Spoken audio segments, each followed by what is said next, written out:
thank heavens for English theater bars. We've had 2 acts of this play. Complete suffering, both on stage and off. I don't know what your tastes are in theater. Maybe you like the sweat and the grunt school of acting. Me, I come to the theater for fun, for laughs, for excitement. Tonight, brother, Simon! Comes the producer's wife. What shall I say? Excuse me. Oh, darling. Tell me honestly, what do you think of it? Well, I can honestly say, Madge, I have never seen anything like it in my life. Or isn't it thrilling? Now, you stay right here. I want you to meet John. He's very clever. He used to be an actor once, you know. Yes. Yes, I know. Come, darling. I want you to meet the most fantastic man. I've told you about him. John, this is Simon Templar.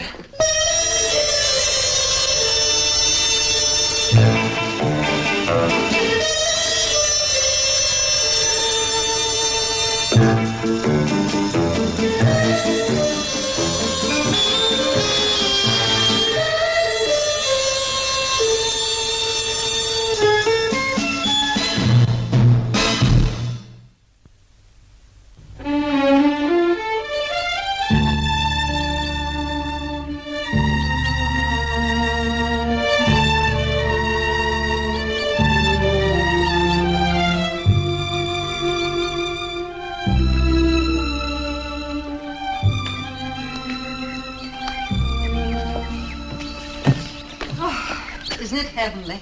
Yes. Darling, don't brood. What else can I do? The tasteless stupidity of the press and the public. Perfectly beautiful play, and I have to take it off in 3 days. All that money just gone. There'll be other plays. Should we have drinks out here? All right. A bit chilly out of the sun. Let's pull it forward. All right. There you are. How's that? That's fine. You know, I'll simply have to get up to London tomorrow and try and solve our domestic problems. Running this house without any help is absolute madness. No, I like it like this. Just the 2 of us. Oh, darling, how sweet. But it's not very practical. Hey, you're cold. No, I'm fine, really. No, I'll get you a sweater. Thank you.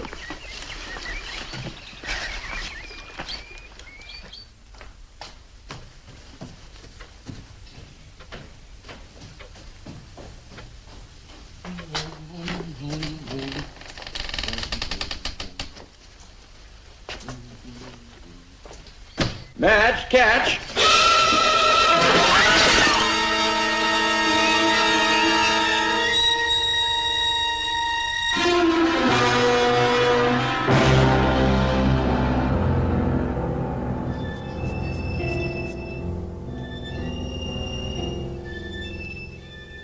You're doing splendidly, Mrs. Claren. Now, next week you can start getting up for a few minutes each day. Oh, isn't that rushing things a little, Doctor? Not at all. No, it's high time she was getting some exercise. Incidentally, have you met your new neighbor yet? No? Who? Adrian Halbert. Oh, yes, she moved into Rose Cottage next door a few days after your accident. I forgot to tell you. Oh, really? What's she like? Oh, she's a very attractive girl. Wouldn't you say, Mr. Claren? I wouldn't know. I've only seen her from a distance. I'll see you soon, Mrs. Claren. Thank you, Doctor. Goodbye. Bye.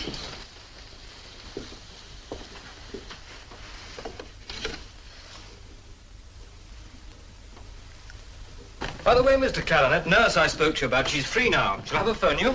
Oh, thank you all the same. I've got a housekeeper arriving tomorrow. Well, I hope she works out for you. You could do with some help. You look exhausted. Exhausted, Doctor? Or guilty? Now, look here. You mustn't blame yourself for this. Then who do I blame? It was my fault. Madge might have been killed. But she wasn't killed. In a few weeks, she'll be fine. Let's have some visitors. You know, ask a few friends over. It'll do you both good. Anyway, I'll pop in again tomorrow morning. Dr. Sprague, if you call too often, she'll think she's much sicker than she really is. Couldn't we leave it that, if she needs you, I'll phone? Well, if you'd prefer it that way.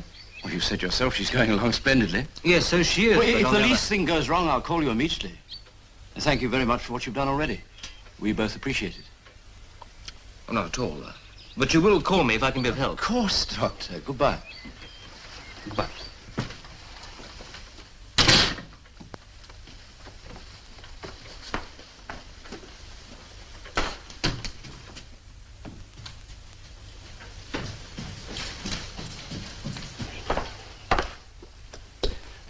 Dr. Sprague says that in another 6 weeks, you'll be as fit as ever.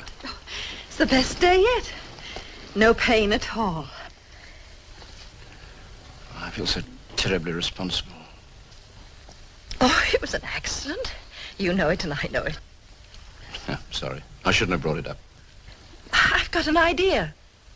Couldn't we have Margaret and Frank in for drinks? Darling, I won't let you rush things. Dr. Sprague said no visitors for another 2 weeks. Oh, I suppose you're right. But I can have a telephone here, can't I? I phoned the post office again yesterday. And? Yes, sir. We have your order in hand, sir. We will install an upstairs extension as soon as possible, sir. They said that 2 weeks ago. There's bureaucracy for you. Anyway, maybe they'll come tomorrow. Is there anything particular you'd like for lunch? Oh, that's easiest. Now, how about some fish? A nice salad. It's 11:30. There'll be new bread at the bakery. Poor darling. All this cooking and shopping and looking after me. Surely there's someone we can find to help. I phoned every agency in London. Domestic help is simply non-existent. Anyway, I enjoy looking after you.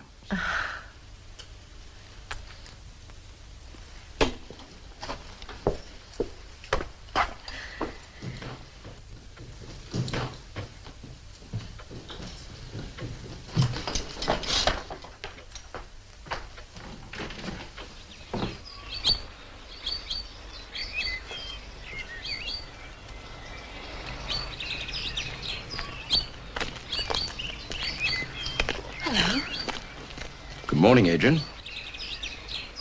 Pretty? How's Mrs. Claren? Oh, not too well, I'm afraid. Oh. John, please let me help. I've loads of free time. Oh, that's sweet of you, Adrian. You never met Madge, and she's very shy of strangers. Anyway, I've got a housekeeper arriving tomorrow. Oh, that's marvellous. I hope so. 15 years with the same family in Dublin. Or so she says. Claims she's used to invalids and loves to cook. As Irish as they make them. There you are, Mrs. Jafferty. £2 of stewing beef. Shall I put it on the bill? If you please, Mr. Smith. Clarence, 8 shillings stewing beef. Well, Mrs. Jafferty, now you've been in Cookham a week, do you think you're going to like it here? Oh, it's as pretty a town as you could ask for, Mr. Smith. And the Clarens are such fine people. You give them my regards, won't you? Indeed, I will, Mr. Smith. Oh, Mrs. Jafferty, I wonder if you'd do me a favour. I've got an order here for Miss Halbert of Rose Cottage. She lives right next door to you. My boy's out and I've promised her for lunch. I wonder if you'd just drop it off for me. Sure, and I'll be delighted, Mr. Smith. That's very good of you. You're welcome, Mr. Smith. Come on in. Thank you.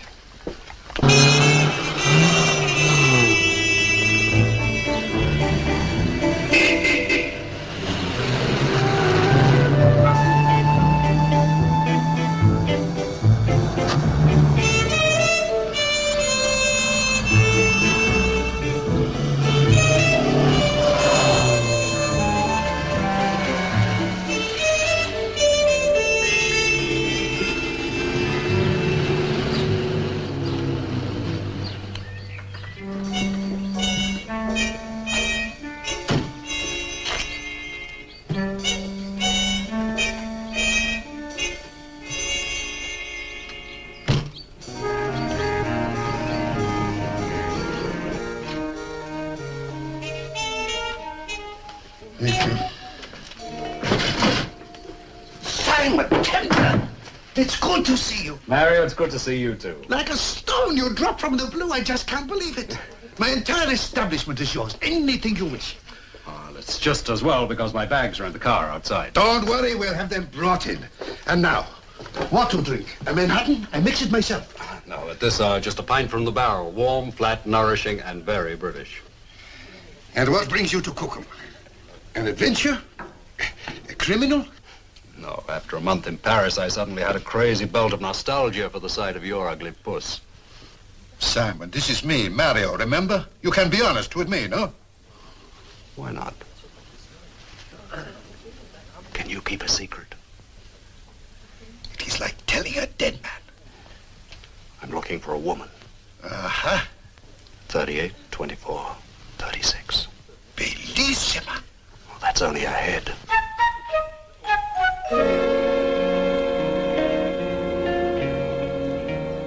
Ah, here we are.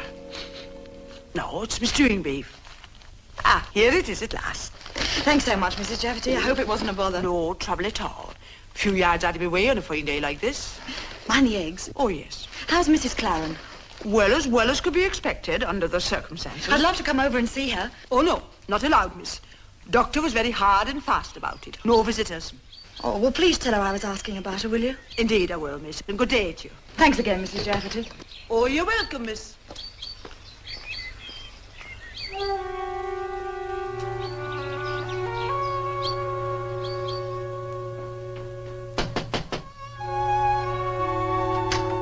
Mrs. Jafferty?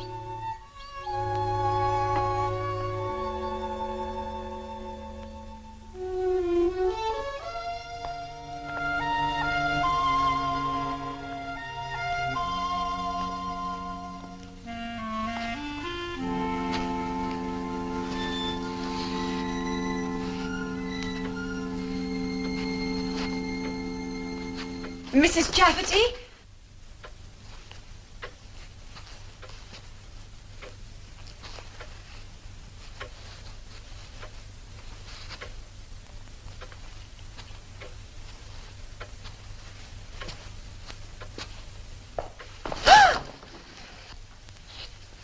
Hello, Adrian. You scared the life out of me. I'm sorry. Mrs. Jafferty dropped my meat off on her way home, and she forgot this. You needn't have bothered. I'm sorry to barge in like this. I did call Mrs. Jafferty, but she didn't answer. You could never barge in. John, now that I'm here, couldn't I at least say hello to Madge? Ah, that's sweet of you. I wish you could. I'm afraid Mrs. Jafferty's bathing her right now. Oh. Well, you know what housekeepers are. What they say goes. Otherwise, they go. Then where are you? Okay, then, some other time. As soon as Madge is strong enough, you'll be the first visitor she'll have. I promise. She's dying to meet you. Thanks, John.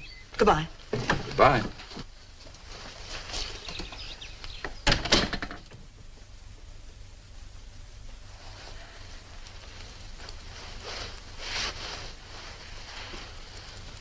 Who's that?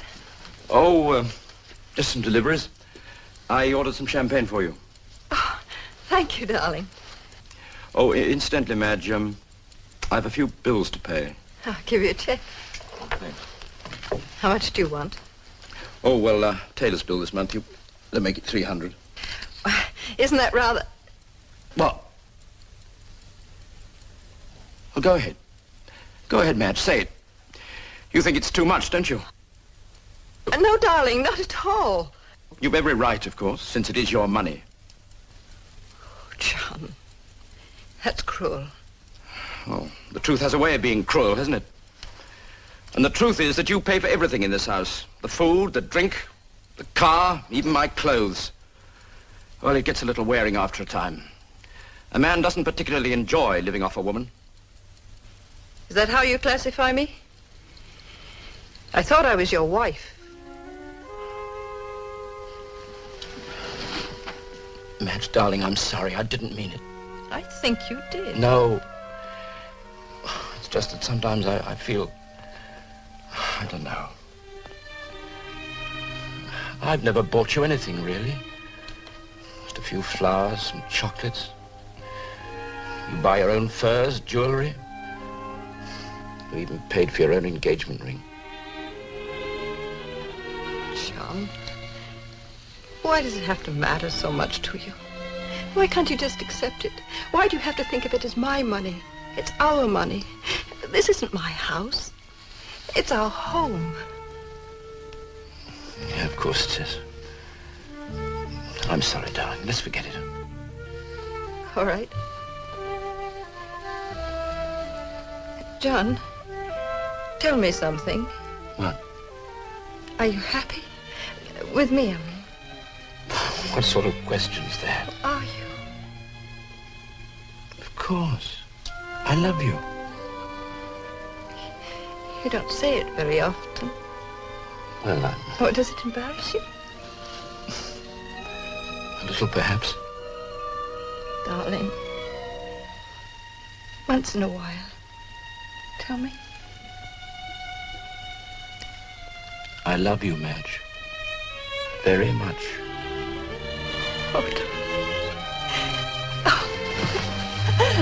Sometimes I think if I weren't married to you, I'd die.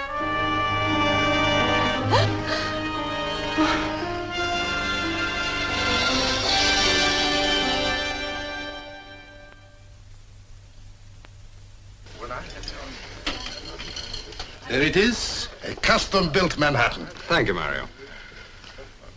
Simon, we are friends, no? We are friends, yes. Cheers.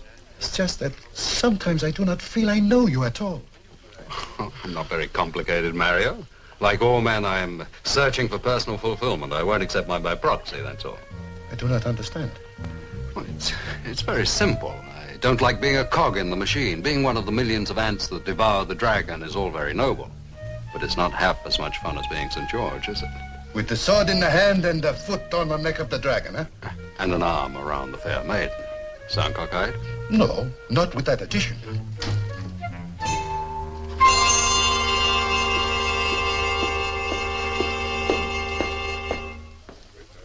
Apart from looking at the scenery, what are you doing in Cookham? And no jokes, please.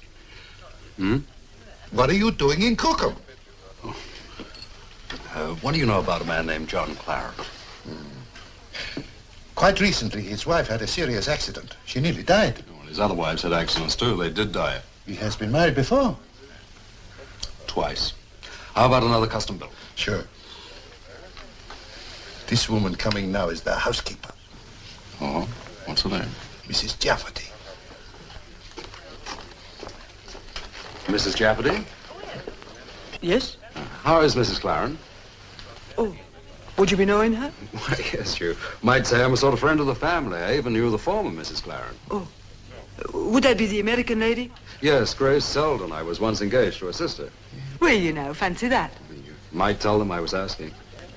I will indeed, sir, if you'll be telling me your name. This is Mr. Simon Templar, Mrs. Jafferty. Oh.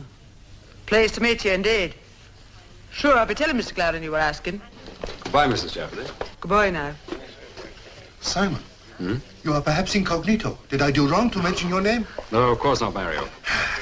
Another Manhattan. Or do you feel like some dinner? Mr. Templar is having dinner with me. I am. Well, aren't you? Yes. Yes, if Mario will excuse me. Excuse you. I congratulate you. I will bring the menu. That won't be necessary, Mario. We're dining at my home. Bring us 2 Manhattans on me. The lady's spoken, Mario. You issue orders like a general. You want to argue? Not with a general as pretty as you. However, sometimes I ask questions. Sometimes I answer. What's your name? Adrian Halberd. We've met before? You don't remember? Oh, yes, of course. It was Paris in the spring. Central Park in the rain. Calgary in the Chinook. Now you're guessing. Well, how about you're a special investigator for the Majestic Insurance Company? And you're in Cookham for exactly the same reasons I am. To prevent John Claren from murdering his third wife.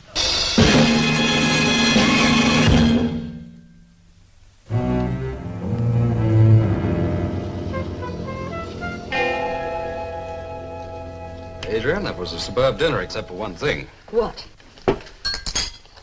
You. You shattered my faith. In what? Well, in evolution. You're beautiful, you're gay, you're amusing. Oh, you're a superb cook. But you're an insurance investigator.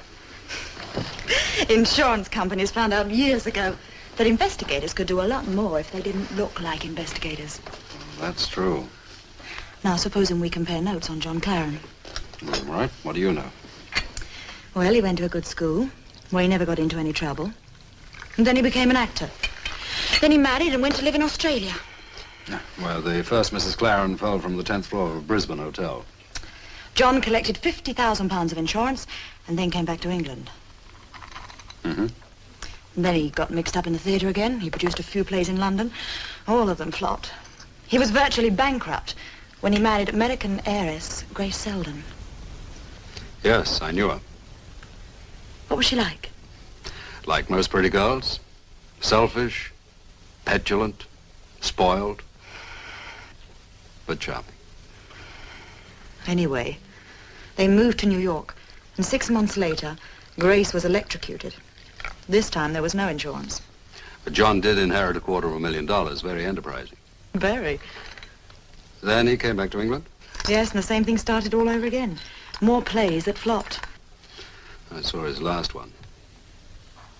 The day after he married Madge, John insured her life for £70,000. And a few weeks ago, she was almost killed. That's why I'm in Cookham. Adrian. You know, there's just one thing wrong with this. I thought you would have spotted it. What? Well, up to now, Claren has always worked alone. Don't you think it's pretty stupid of him to clutter up this operation with Mrs. Jafferty? Aren't you going to bed?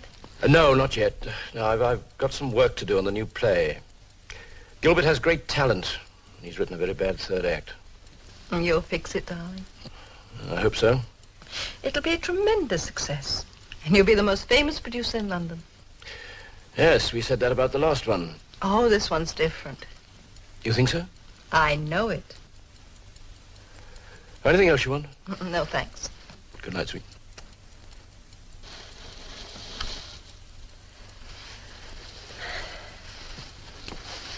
I've a hunch that Claren is doing some hard thinking tonight. Why? Well, he'll either call the whole thing off or he'll panic and hurry things up.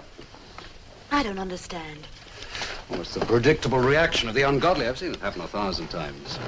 Claren's been at the end of a diving board for some time. Any day now he's going to take the plunge. What on earth are you talking about? Well, I told Mrs. Jafferty that I was once engaged to Grace Claren's sister. I still don't understand. Grace Claren never had a sister.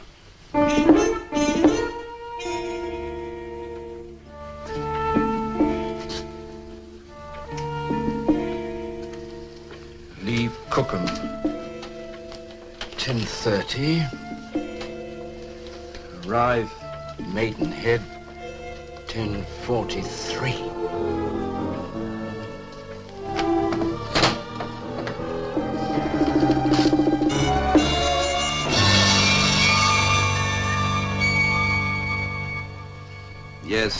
Yes, I know.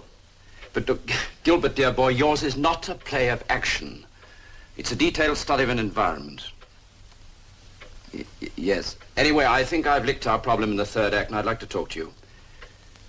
Okay, can you have dinner tonight at my club? Right, shall we say 7 o'clock? Fine. I'll look forward to seeing you. Right, goodbye.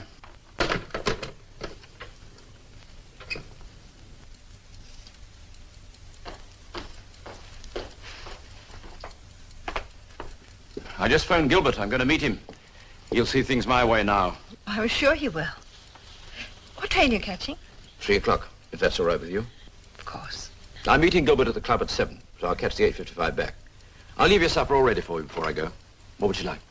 Oh, whatever's easiest. Well, how about a nice lamb stew? You won't have time to cook it. Of course I will. It's only 10 o'clock. I'll go down to the village and get the meat right away. Oh, John, don't take so much trouble. It's no trouble.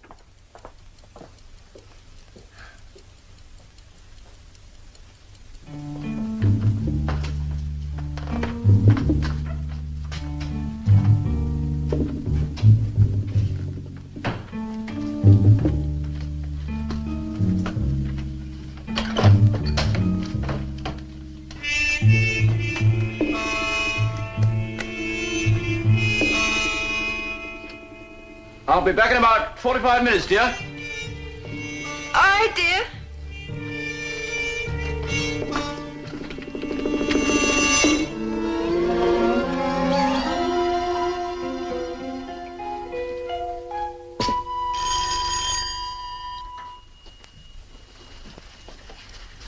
You were quick. Oh, won't you come in? Thank you, Adrian. Would you like a cup of coffee? No, thanks. Afraid I haven't got the time. I've got to catch the 10:30 train to London. How's Madge? Oh, she's better today. That's why I came round. This is the first time I've left Mrs. Jafferty alone with her, so I took the liberty of telling her that if she needed anything, to call on you. Okay, I'll pop over after breakfast. No, I wouldn't do that. She's very independent. No, just leave them alone together unless Mrs. Jafferty telephones. Okay. Thank you, Adrian. I'm very grateful. Well, I haven't really done anything yet. Oh, Oh, you two have met, haven't you? yes. Hello, Claren. How are you? Fine. Well, I must fly. Am I interrupting something? No. Just that I've got to catch the 10:30 train to London. Well, let me drop you at the station. Sure it's not too much trouble? No trouble at all. Keep the coffee hot. Goodbye, Adrian. Thank you. Goodbye.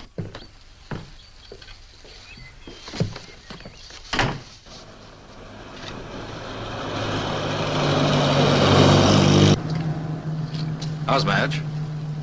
As well as can be expected. Well, when can I come over and see her? What are you doing in Cookham? Playing golf. Seeing Adrian. When can I come over and see Madge? Unfortunately, she's not allowed visitors. Yes, I sort of gathered that from your housekeeper. Could you know her? Yes, I met her last night in the pub, didn't she tell you? Oh, she's a great talker. I don't listen to half of it.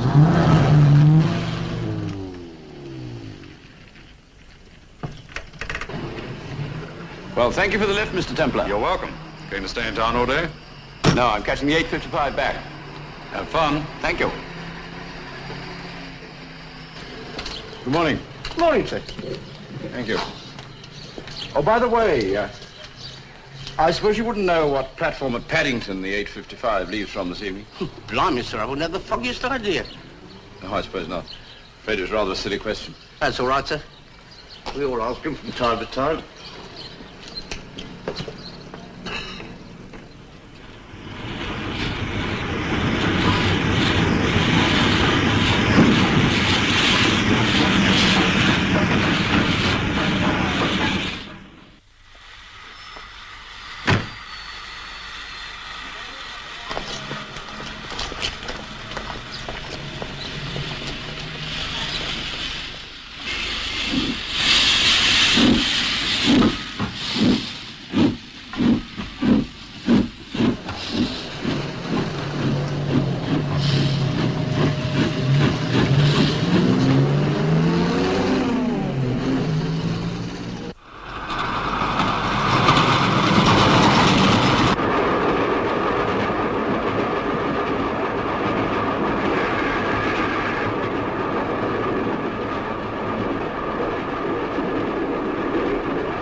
There you are, Mrs. Jafferty.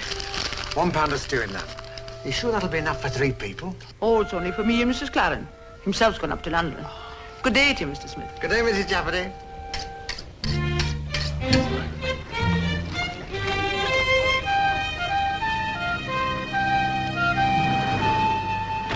Good morning, miss. Good morning. Would you be having a tin of that poison they use for rats? The brown stuff that looks like shoe polish. Do you know what I mean? Yes, we have some of it. Would you like a 4-ounce or a 10-ounce tin? 4 ounces will be doing me nicely. How much is it? 3 and 6pence.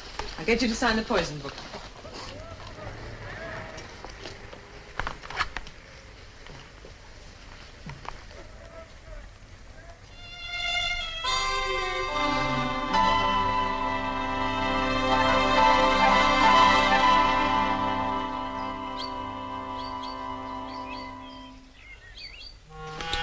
That's odd. What is? Mrs. Jafferty just went in. I swear I didn't see her go out. She probably went out when you were driving John to the station.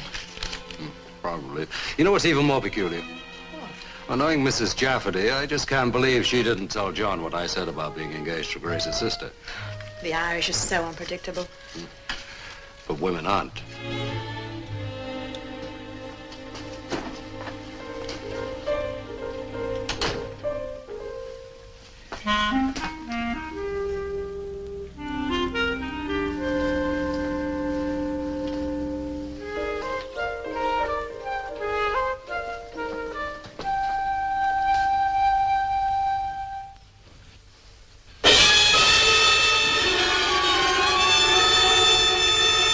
I'm back, Madge.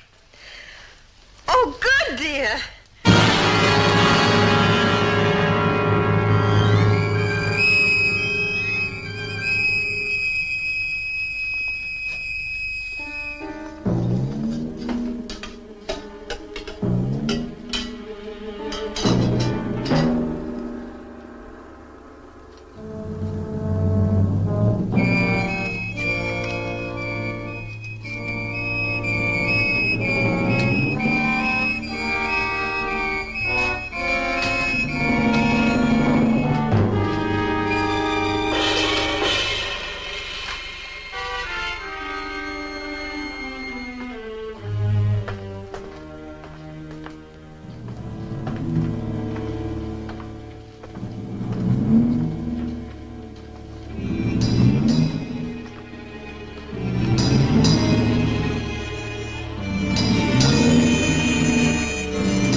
There we are. You didn't really make me a stew, did you? Of course I did. Now, all you got to do is light this at 6:45. It'll be piping hot by 7. Now, let's see. Magazines, television. What about cigarettes? Oh, got plenty. Anything else you want? Only if you to hurry back. Bye, Madge. Have a good day, dear. I will. Goodbye, darling. Goodbye.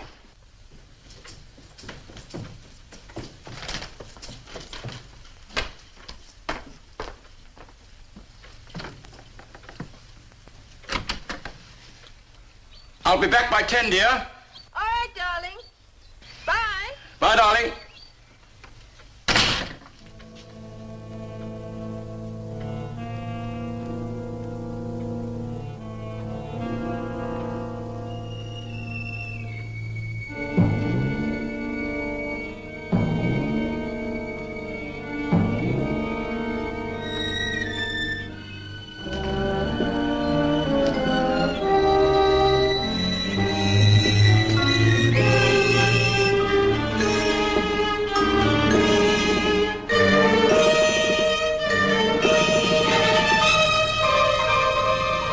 I'm on time for the 3 o'clock. You're in 2 minutes, ma'am.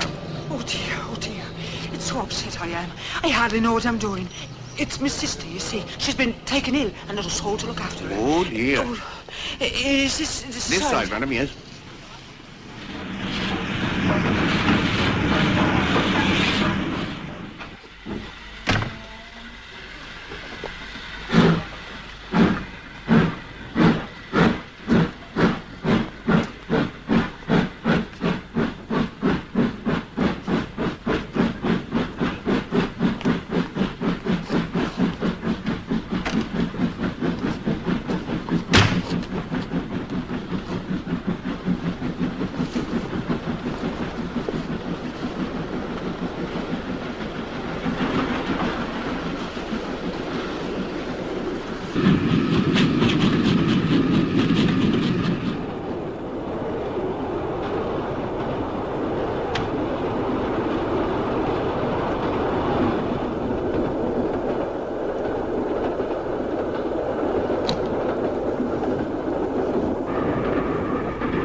Well, Mr. Claren, I'm not interested in these actionless, pressureless plays the modern theatre calls honest. And what's your objection to a little plot? Nothing, Gilbert, nothing. But you haven't written a play of action.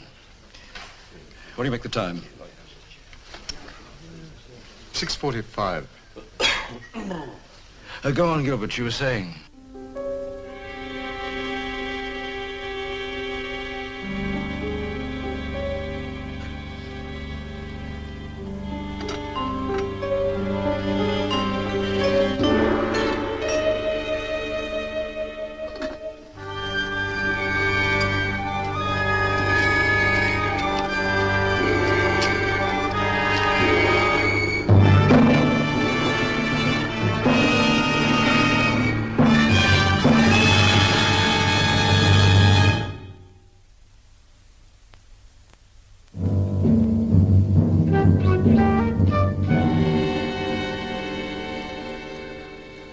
Adrian, what time do you make it?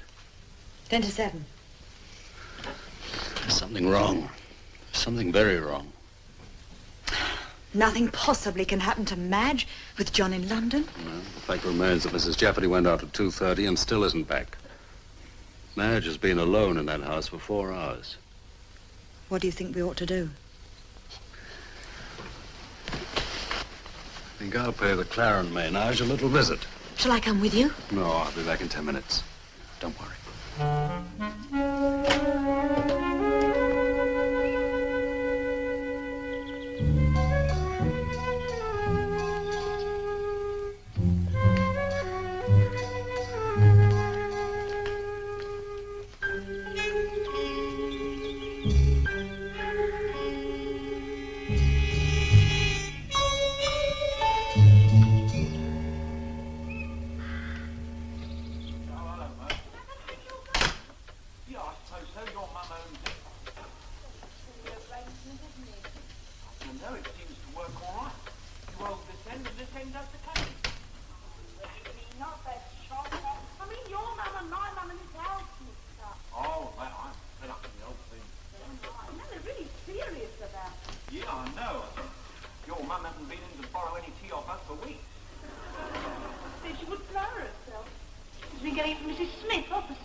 But Gilbert, dear boy, that is the point. A message, social significance. I have no message, Mr. Claren.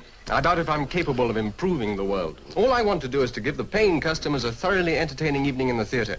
And if you take that attitude, you might produce a success occasionally instead of a series of dismal flops. Well, that's how you feel? I feel, Mr. Claren, that you are an untalented, overblown professional bore.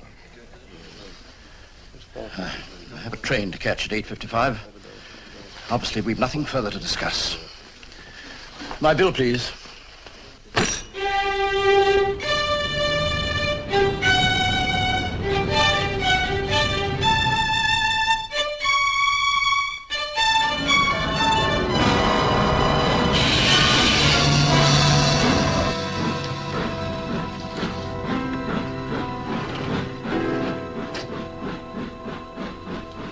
Why, Dr. Sprague, what a pleasant surprise. Hello, Mr. Claren. Hello. Your prognosis turned out to be 100% correct. Madge is doing splendidly. Well enough to be left alone. She's not alone. Remember, I told you I had a housekeeper, Mrs. Jafferty.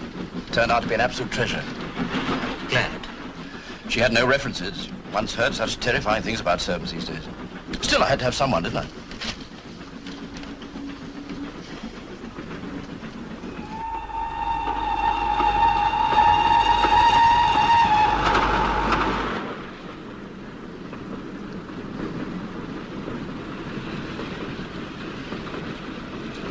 Dr. Sprague, could I ask you a favor? I'm sure you could, Mr. Claren. See, a friend drove me to the station this morning, so I don't have my car with me. I wonder if you could give me a lift home. Well, it's a little out of my way. Oh, only a quarter of a mile. I'd appreciate it so much. All right.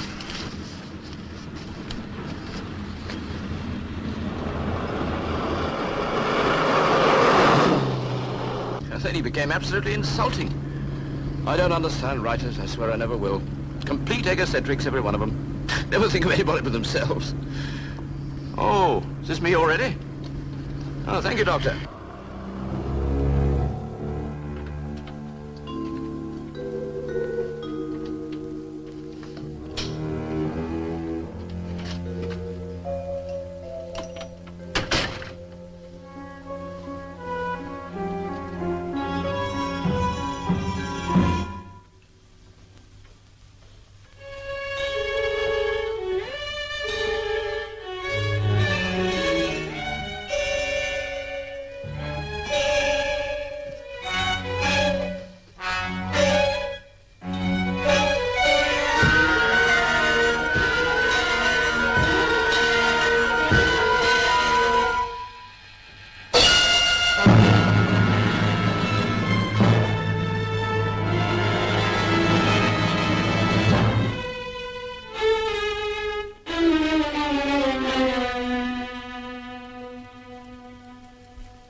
Darling?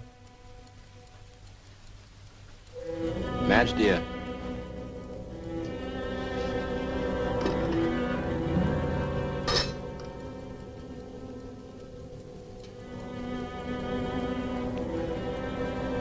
Madge?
Where are you going, Claren? Back to Brisbane? Or New York to Grace's apartment on Park Avenue?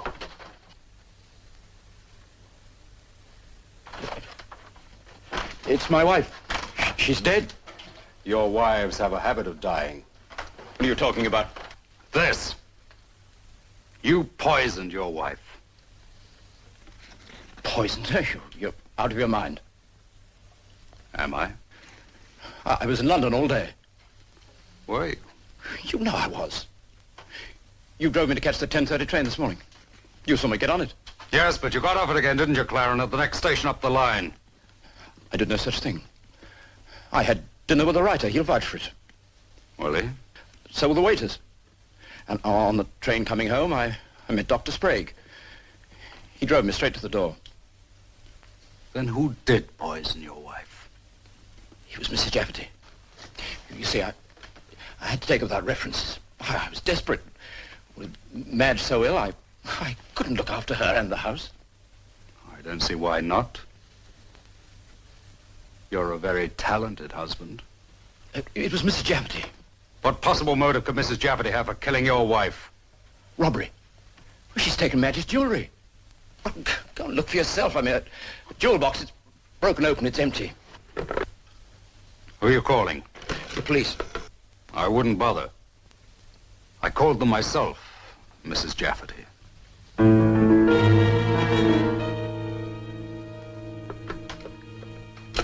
What did you call me? Mrs. Jafferty. You know, I have to hand it to you, Claren. It was a beautiful performance. You created an identity that all the tradesmen in the village believed. Then to avoid visitors, you told them Dr. Sprague wouldn't allow it. That way, no one could ask questions about the mythical Mrs. Jafferty.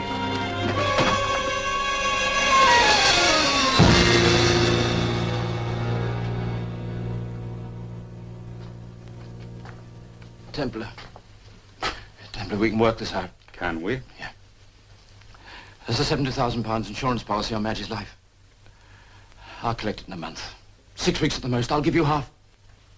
£35,000. All right, I'll make it 40. And all the jewelry here, take it. I'm not interested in the jewelry or the money. All I want to see is you get what's coming to you, Claren. How about the first Mrs. Claren, the one that fell from the hotel window? You pushed her. Yes. And Grace Selden in New York. Yes. And now Madge. Yes, yes. Adrian? Did you get that? Every word.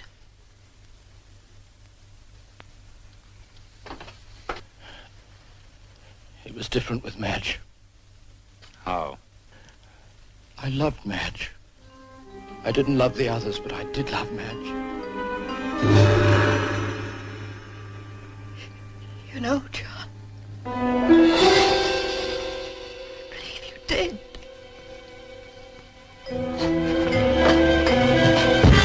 Just a minute, sir. Thank you for getting here so quickly, Inspector. You probably didn't hear too much of that, but Miss Halbert has a verbatim transcript. John, why? What did I do wrong?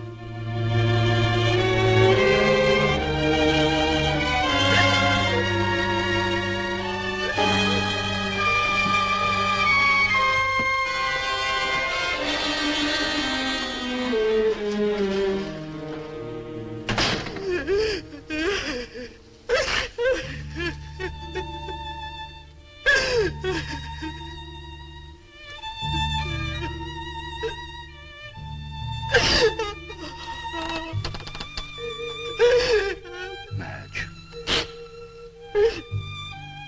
Madge. I love him.